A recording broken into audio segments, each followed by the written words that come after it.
Hello everyone, welcome back to my channel. I hope आप लोग बहुत अच्छे होंगे और अपनी तैयारी बहुत ठीक ठाक तरीके से कर रहे होंगे, अपनी पढ़ाई भी ठीक ठाक तरीके से कर रहे होंगे। ठीक है, तो आज है सैटरडे 30 अगस्त है। आज जो टेस्ट बुक पे वीकली मेगा लाइव टेस्ट आता है वो टेस्ट मैंने अटेम्प्ट कर लिया है और आप लोगों ने अटेम्प्ट कर लिया है तो अच्छी बात है। जिन लोगों ने नहीं लगाया है तो मॉक टेस्ट वो रहता है, मतलब शायद 12 आवर्स का रहता है, 12 घंटे का रहता है। सुबह में ओपन होता है, शाम में क्लोज हो जाता है। ठीक है, और सिलेबस बोल रहे हैं, उसका सोल्यूशन जो है वो 2-3 दिन के बाद बोलता है कि दिखाएंगे, लेकिन मोबाइल में आप लोग खोल लीजिएगा, मोबाइल पे खुल जाता है। ठीक है, वो ओवरऑल रैंक दिखा देता है कि कितने लोगों ने पार्टिसिपेट किया है और तुम्हारी रैंक क्या है, तुम्हारा एक्यूरेसी क्या है, तुम्हारा स्कोर कितना है, ये चीज़ दिखा देता है। बाकी उसमें अगर आप डेस्कटॉप पे लगाओगे तो उस पर नीचे लिख के आता है कि thank you for participate in this mock test, और उसके बाद इसका सोल्यूशन विदिन 3 दिन के अंदर दिखाया जाएगा। ठीक है, ये उसमें लिखा रहता है, लेकिन मोबाइल में अगर आप ओपन करोगे तो सोल्यूशन उसका नीचे खिसकाओगे, स्क्रॉल करोगे तो दिख जाता है। ठीक है, तो आप लोग देख लीजिएगा। तो चलिए उसका एनालिसिस कर लेते हैं। मॉक टेस्ट का लेवल कैसा रहा था, हमारे कितना स्कोर बना है और आप लोगों का अगर स्कोर कितना बना होगा आप लोग ही जान सकते हो। और उसमें अगर आप कमेंट में आप लोग बताओगे तभी जानेंगे। 2 लोगों ने सिर्फ कमेंट किया था पिछले वाले मेगा लाइव टेस्ट का, बाकी लोगों ने करते नहीं है, पता नहीं क्यों। ठीक है, तो हम बात कर लेते हैं कि हमारा मतलब स्कोर क्या रहा है, लेवल कैसा था, सारी चीज़ें डिस्कस करेंगे आगे। तो सबसे पहले हम हिंदी की बात कर लेते हैं। हमारे हिंदी में 38 क्वेश्चन सही थे, 2 क्वेश्चन गलत हो गए थे। वो मेरी गलती की वजह से कर्मधारय समास था उसमें, मतलब मैंने जल्दबाजी में तत्पुरुष लगा दिया उसको, मतलब देखा नहीं। फिर बाद में जब देखा तो मतलब ये समझने की मतलब क्या गलती करता हूँ यार। तो ये 38 क्वेश्चन सही हुए हैं, 40 में से 2 क्वेश्चन गलत हो गए हिंदी के। उसके बाद रीजनिंग की बात करते हैं। रीजनिंग में यार मतलब काफ़ी थोड़ा लॉजिकल थी रीजनिंग। कल मेगा लाइव टेस्ट की जो मॉक टेस्ट की जो रीजनिंग आई थी, रीजनिंग काफ़ी ठीक ठाक थी, मतलब लॉजिकल थी, उसको हल्के में मत लेना भाई।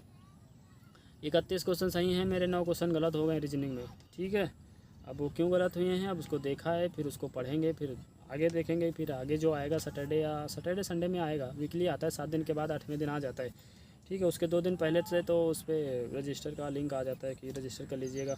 तो ये मेरे रहा है रीजनिंग में 31 सही हुए हैं, और हिंदी में जो है वो 38 क्वेश्चन सही हुए हैं। ठीक है, 2 क्वेश्चन गलत हो गए। उसके बाद मैथ की बात कर लेते हैं। तो मैथ में 37 क्वेश्चन सही हैं और 3 क्वेश्चन गलत हो गए। 3 क्वेश्चन गलत हुए हैं, उसमें से एक क्वेश्चन था जो गलत होने लायक नहीं था। 2 क्वेश्चन थे मतलब थोड़ा कैलकुलेटिव वगैरह, तो मुझसे गलत हो गए हैं वो गलत, लेकिन गलत होने नहीं चाहिए थे यार वो भी। ठीक है, तो 37 क्वेश्चन मैथ में सही हैं, 3 क्वेश्चन गलत हो गए हैं। उसके बाद बात कर लेते हैं जीके की। जीके में तो पता ही है यार मेरा स्कोर कम ही आता है, 30 के ऊपर तो हम जा नहीं पा रहे इसमें। अब पहले क्या था, पहले कभी कभार 18 भी चला जाता था, 20 भी चला जाता, 22 18 ऐसे इसके बीच में रहता था। लेकिन अब क्या है, 25 के आसपास रहने लगे हैं। ठीक है, और बी एन एस और BNSS ये दोनों चीज़ें अभी पढ़ी नहीं है, तो 1-2 क्वेश्चन इससे गलत हो ही जाते हैं मेरे। अब इसको भी लगाएंगे यार, मतलब ये थोड़ा मतलब काफ़ी लंबे टॉपिक है ना, इनको पढ़ते रहो फिर कन्फ्यूजन हो जाता है कौन सी सेक्शन कौन सा सेक्शन कौन से किस में क्या है। अभी बढ़िया तरीके से जब याद होंगे तभी होगा यार, मतलब। तो जीएस में मेरे 24 क्वेश्चन सही हैं, 16 क्वेश्चन गलत हो गए हैं। एक्यूरेसी की बात कर लें, एक्यूरेसी हमारी बनी है 81% की, और जो हमारा परसेंटाइल बना है, परसेंटाइल यार इसमें दिखाता नहीं है, परसेंटाइल इसमें मतलब नहीं दिखाता है। वो जब अंदर जाओ तो फिर दिखाता है, लेकिन मैंने शायद नोट नहीं किया होगा, तभी हो सकता है भूल गया हूँ। 90 अब 80 प्लस अगर आपका स्कोर आता है ना, 81% प्लस आपका स्कोर रहता है, तो परसेंटाइल के चांस रहते हैं कि 90% के आपका ऊपर ही जाएगा। ठीक है, तो नो डाउट कि 90 से नीचे होगा, ये मैंने देखा है काफ़ी सारे मॉक में। और ओवरऑल की बात कर लेते हैं, तो ओवरऑल 130 क्वेश्चन 160 में से सही हुए हैं, जो बहुत अच्छा स्कोर नहीं मानेंगे, इसको एवरेज मान सकते हैं, क्योंकि नंबर ऑफ़ वैकेंसीज़ के वैल्यू के अकॉर्डिंग ये स्कोर उतना मायने नहीं है कि आप सेफ जोन में हो या एवरेज में, एवरेज मान सकते हैं इसको। ठीक है, फाइनल सिलेक्शन लेने के लायक ये स्कोर तो नहीं है अभी।